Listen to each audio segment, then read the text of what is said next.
Anne of Green Gables. Chapter 22. Anne is invited out to tea. "And what are your eyes popping out of your head about now?" asked Marilla, when Anne had just come in from a run to the post office. "Have you discovered another kindred spirit?" Excitement hung around Anne like a garment, shone in her eyes, kindled in every feature. She had come dancing up the lane, like a wind-blown sprite, through the mellow sunshine and lazy shadows of the August evening. "No, Marilla, but oh, what do you think? I am invited to tea at the manse tomorrow afternoon. Mrs. Allen left the letter for me at the post office. Just look at it, Marilla. Miss and Shirley, Green Gables. That is the first time I was ever called Miss, such a thrill as it gave me. I shall cherish it forever among my choicest treasures." "Mrs. Allen told me she meant to have all the members of her Sunday school class to tea in turn," said Marilla, regarding the wonderful event very coolly. "You needn't get in such a fever over it. Do learn to take things calmly, child." For Anne to take things calmly would have been to change her nature. All spirit and fire and dew, as she was. The pleasures and pains of life came to her with trebled intensity. Marilla felt this and was vaguely troubled over it, realizing that the ups and downs of existence would probably bear hardly on this impulsive soul, and not sufficiently understanding that the equally great capacity for delight might more than compensate. Therefore Marilla conceived it to be her duty to drill Anne into a tranquil uniformity of disposition as impossible and alien to her as to a dancing sunbeam in one of the brook shallows. She did not make much headway, as she sorrowfully admitted to herself. The downfall of some dear hope or plan plunged Anne into deeps of affliction. The fulfillment thereof exalted her to dizzy realms of delight. Marilla had almost begun to despair of ever fashioning this waif of the world into her model little girl of demure manners and prim deportment. Neither would she have believed that she really liked Anne much better as she was. Anne went to bed that night speechless with misery because Matthew had said the wind was round northeast and he feared it would be a rainy day tomorrow. The rustle of the poplar leaves about the house worried her. It sounded so like pattering raindrops, and the full, faraway roar of the Gulf, to which she listened delightedly at other times, loving its strange, sonorous, haunting rhythm, now seemed like a prophecy of storm and disaster to a small maiden who particularly wanted a fine day. Anne thought that the morning would never come. But all things have an end, even nights before the day on which you are invited to take tea at the manse. The morning, in spite of Matthew's predictions, was fine and Anne's spirits soared to their highest. "Oh, Marilla, there is something in me today that makes me just love everybody I see," she exclaimed as she washed the breakfast dishes. "You don't know how good I feel. Wouldn't it be nice if it could last? I believe I could be a model child if I were just invited out to tea every day. But oh, Marilla, it's a solemn occasion too. I feel so anxious. What if I shouldn't behave properly? You know I never had tea at a manse before, and I'm not sure that I know all the rules of etiquette, although I've been studying the rules given in the etiquette department of the Family Herald ever since I came here. I'm so afraid I'll do something silly or forget to do something I should do.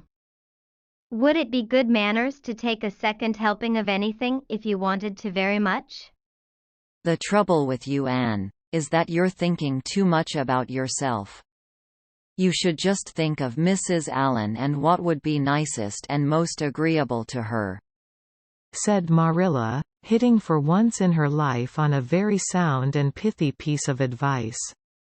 Anne instantly realized this. "You are right, Marilla. I'll try not to think about myself at all. Anne evidently got through her visit without any serious breach of etiquette, for she came home through the twilight, under a great, high-sprung sky gloried over with trails of saffron and rosy cloud, in a beatified state of mind, and told Marilla all about it happily, sitting on the big red sandstone slab at the kitchen door with her tired curly head in Marilla's gingham lap. A cool wind was blowing down over the long harvest fields from the rims of furry western hills and whistling through the poplars. One clear star hung over the orchard, and the fireflies were flitting over in Lover's Lane, in and out among the ferns and rustling boughs. Anne watched them as she talked and somehow felt that wind and stars and fireflies were all tangled up together into something unutterably sweet and enchanting. Oh, Marilla, I've had a most fascinating time. I feel that I have not lived in vain, and I shall always feel like that even if I should never be invited to tea at a manse again. When I got there, Mrs. Allen met me at the door. She was dressed in the sweetest dress of pale pink organdy, with dozens of frills and elbow sleeves, and she looked just like a seraph. I really think I'd like to be a minister's wife when I grow up, Marilla. A minister mightn't mind my red hair because he wouldn't be thinking of such worldly things. But then of course one would have to be naturally good, and I'll never be that, so I suppose there's no use in thinking about it. Some people are naturally good, you know, and others are not. I'm one of the others. Mrs. Lynde says I'm full of original sin. No matter how hard I try to be good, I can never make such a success of it as those who are naturally good. It's a good deal like geometry, I expect. But don't you think the trying so hard ought to count for something? Mrs. Allen is one of the naturally good people. I love her passionately. You know, there are some people, like Matthew and Mrs. Allen, that you can love right off without any trouble. And there are others, like Mrs. Lynde, that you have to try very hard to love. You know you ought to love them because they know so much and are such active workers in the church, but you have to keep reminding yourself of it all the time or else you forget. There was another little girl at the manse to tea, from the White Sands Sunday School. Her name was Lorette Bradley, and she was a very nice little girl. Not exactly a kindred spirit, you know, but still very nice. We had an elegant tea, and I think I kept all the rules of etiquette pretty well. After tea, Mrs. Allen played and sang, and she got Loretta and me to sing too. Mrs. Allen says I have a good voice, and she says I must sing in the Sunday school choir after this. You can't think how I was thrilled at the mere thought. I've longed so to sing in the Sunday school choir, as Diana does, but I feared it was an honor I could never aspire to.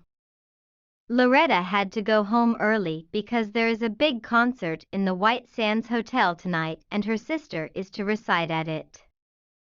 Loretta says that the Americans at the hotel give a concert every fortnight in aid of the Charlottetown Hospital, and they ask lots of the White Sands people to recite. Loretta said she expected to be asked herself someday. I just gazed at her in awe. After she had gone, Mrs. Allen and I had a heart-to-heart talk. I told her everything about Mrs. Thomas and the twins and Katie Maurice and Violetta and coming to Green Gables and my troubles over geometry. And would you believe it, Marilla? Mrs. Allen told me she was a dunce at geometry too. You don't know how that encouraged me. Mrs. Lynde came to the manse just before I left, and what do you think, Marilla? The trustees have hired a new teacher, and it's a lady. Her name is Miss Muriel Stacy. Isn't that a romantic name? Mrs. Lynde says they've never had a female teacher in Avonlea before, and she thinks it is a dangerous innovation. But I think it will be splendid to have a lady teacher, and I really don't see how I'm going to live through the 2 weeks before school begins. I'm so impatient to see her. End of chapter 22.